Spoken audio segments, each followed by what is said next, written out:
Enzo Maresca have parted company. First time in Premier League history that a manager has left his job on New Year's Day. The night Chelsea lifted the Club World Cup, the blue confetti falling like rain, it felt impossible to imagine what would come next. They had just beaten the best team in the world on the biggest stage. Players were screaming, fans were crying, and Enzo Maresca stood on the touchline, smiling like a man who had finally arrived. Less than 6 weeks later, that same man would walk out of Stamford Bridge, his job gone, his project unfinished, and his relationship with the club beyond repair. From conquering giants to failing to beat Bournemouth at home, Chelsea's season collapsed as quickly as it rose, and that collapse tells you everything about modern Chelsea. This was not a slow decline, it was a violent swing. One moment, Chelsea were champions of the world, beating Barcelona, outplaying Arsenal with 10 men, and looking like a team reborn. The next, they were being booed by their own fans after a flat draw against a newly promoted side.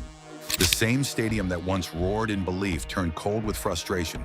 The same coach who was praised as the future was suddenly seen as clueless. This is the story of how that happened. A story about pressure, expectations, ego, ownership, and a club that lives on the edge of chaos. Because Chelsea are not normal. They never have been.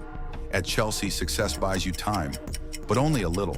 Failure buys you nothing. Every game is a test. Every decision is magnified. And every manager, no matter how promising, eventually learns the same lesson. At Stamford Bridge, stability is an illusion, and Enzo Maresca learned that the hard way. Not long before it all fell apart, Chelsea were flying. On November 22nd, they sat just 3 points behind Arsenal at the top of the Premier League. Chelsea now up to second. Are they the second best team? The football was confident. The belief was growing. They had beaten Barcelona 3-0. Chelsea have surely beaten Barcelona. Blues 3, Barca 0. They had gone toe-to-toe with Europe's elite and come out on top. For a club still trying to find its identity after years of upheaval, it felt like a breakthrough. Fans started to think this was finally the plan coming together. Maresca had delivered trophies, the Conference League, the Club World Cup, Chelsea's first silverware of the post-Abramovich era. He had taken them back into the Champions League after 2 years away. In a club that had burned through managers at record speed, he lasted over 18 months and coached 92 games. That alone made him an outlier. But beneath the surface, the cracks were already forming. Chelsea under Maresca were a strange team, dangerous against the best, fragile against everyone else. They could raise their level on the biggest nights, then completely lose themselves in games they were expected to win. Beat Barcelona 1 week, fail to beat Bournemouth the next, outplay Arsenal with 10 men, then look lost against Sunderland. It became a pattern that fans could no longer ignore. The holiday period exposed everything. Home games against Aston Villa and Bournemouth were flat, slow, and lacking intensity. Stamford Bridge could feel it, the tension, the impatience. Against Bournemouth, Chelsea took the lead, but once again they could not finish the job. They conceded from a long throw, a basic mistake, the kind that drives fans mad because it keeps happening. Bournemouth had chances to win it late. At full time, the boos rained down. That draw wasn't just 2 drop points. It felt like a breaking point. When Maresca substituted Cole Palmer, the reaction was immediate. Loud boos, angry chants. Palmer's handshake with his manager was cold and quick, caught perfectly by the cameras. It didn't look good. So just to clarify, no problem with his reaction to the substitution? No, absolutely. For the second home game in a row, Maresca had taken off the one player fans trusted to change the game. He later explained Palmer wasn't fit to play 90 minutes. So yeah, unfortunately, we play on the stand. Will is there, Dan is there, the coaching staff is there. Managing his return from a groin injury. Medically, it made sense. Emotionally, it didn't matter. When results aren't coming, context dies. The crowd turned. And at Chelsea, once the crowd turns, everything unravels fast. Behind the scenes, things were getting worse. Results were slipping, but so was alignment. Maresca made it clear he wasn't happy. After one win, he described a period at the club as the worst 48 hours of his time there, saying many people didn't support the team. Worst 48 hours since I joined the club because people didn't support me and the team. He never named names, but everyone understood what he meant. At Chelsea, public criticism of the structure, even subtle, does not go down well. The ownership model is clear. The head coach is not king. He is part of a system. Sporting directors, data teams, medical staff, ownership. Decisions are shared, sometimes forced. You work within it or you don't last. Maresca knew that, but frustration was boiling over. There were also distractions. Links to Manchester City began to circulate. Rumors that Maresca could be a candidate if Pep Guardiola left. Enzo Maresca as a future Manchester City manager. Whether realistic or not, it created an awkward energy. Chelsea owners hate uncertainty. They hate the idea that their coach's head might be elsewhere. At a time when results were poor, it only added fuel to the fire. On the pitch, the numbers were damning. Chelsea had won just one of their last 7 league games. They had dropped 15 points from winning positions. They made 55 lineup changes over the season, second only to Wolves. Some of that was injuries, some of it was youth, but not all of it. Consistency was missing everywhere. This wasn't new either. Winter had been a problem before. The previous season, Chelsea only won 2 league games between mid-December and late February. History was repeating itself. The Aston Villa game summed up Maresca's Chelsea perfectly. For an hour, they were excellent. Controlled possession, limited danger, created chances. Then they failed to kill the game. Villa changed things, brought on Ollie Watkins, shifted their shape. Chelsea couldn't adapt. The game flipped. Chelsea lost control. Another opportunity wasted. Top teams finish games. They win ugly. Chelsea didn't. And yet, the confusing part is that the talent was obvious. Performances against Barcelona, Liverpool, Arsenal, PSG, these weren't flukes. Chelsea could match intensity when they felt like underdogs. When teams came to attack them, space opened up and Chelsea thrived. But when teams sat deep, stayed disciplined, and waited, Chelsea looked out of ideas. Crystal Palace, Brentford, Brighton, Sunderland. The same problems kept coming back. It raised a simple but brutal question. Why couldn't Chelsea reach their best level more often? Youth played a role. This was the youngest squad in the Premier League. Young teams are inconsistent. Injuries didn't help either. Key players missed long stretches. Maresca admitted several players couldn't even train daily. We were not good enough, not training every day. They cannot work every day. Add Champions League football to that schedule, and the margin for error shrinks fast. This was his first season managing in Europe's biggest competition. The load was heavy, but excuses only go so far at Chelsea. By the time Bournemouth came to Stamford Bridge, patience was gone.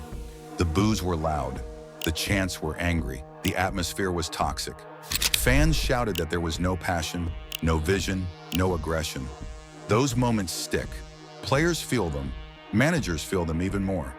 Officially, Chelsea didn't plan to sack Maresca mid-season. The idea was to review things in the summer of 2026. But football doesn't wait for plans. The board felt control slipping, and Maresca felt trapped. So he made the first move. He walked. On New Year's Day, history was made. For the first time in Premier League history, a manager left his job on that day. Chelsea and Enzo Maresca parted company. Enzo Maresca have parted company. First time in Premier League history that a manager has left his job on New Year's Day. His exit was chaotic, but his legacy isn't simple. He didn't fail. He just never found stability. He delivered trophies. He brought Champions League football back. He lasted longer than Thomas Tuchel, Graham Potter, Mauricio Pochettino, and Frank Lampard after the takeover. 5 head coaches in under 4 years. That's the environment he worked in. Now Chelsea press reset again. The new coach walks into a nightmare, a packed schedule, little time on the training ground, low confidence, angry fans, a young squad with few experienced leaders. No Thiago Silva, no N'Golo Kante, no Cesar Azpilicueta. And while the club insists the structure won't change, transitions are never smooth. Some fans never fully believed in Maresca. Others are now realizing he may have been doing better than they thought. Frustration is already shifting toward the ownership because the model stays the same. Young players on long contracts, constant trading, high volume. The coach must make it work. If results dip, the model doesn't change. The coach does. That's the reality at Chelsea. Enzo Maresca's time at Stamford Bridge was intense, dramatic, and unfinished. He arrived with ideas, delivered silverware, and left under pressure. From world champions to boos against Bournemouth. From belief to doubt in a matter of weeks. In another club, maybe he gets more time. At Chelsea, time is a luxury no one has. And maybe that's the most predictable ending of all.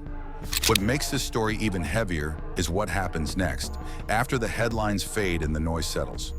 Because when a manager leaves Chelsea, the damage is never contained to one office or one press release. It spreads through the dressing room, the fan base, and the entire season. Players start over again, learning new instructions, new ideas, new expectations. Some benefit, others disappear. Momentum resets to zero.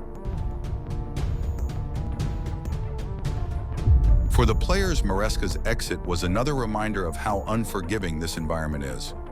Many of them had bought into his ideas. Others were still adapting. Young players especially need clarity and repetition, and Chelsea rarely provide either for long.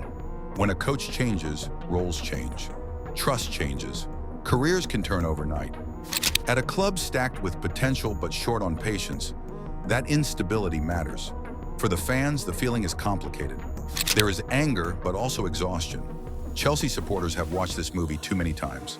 New manager arrives, early optimism, a few big wins, a rough patch, then chaos. The constant resets make it harder to connect, harder to believe in long-term projects. Every setback feels final because history says it usually is. That's why the boos come quickly. Not because fans don't care, but because they care too much and have been burned before. And for the ownership, this moment is another test of their vision.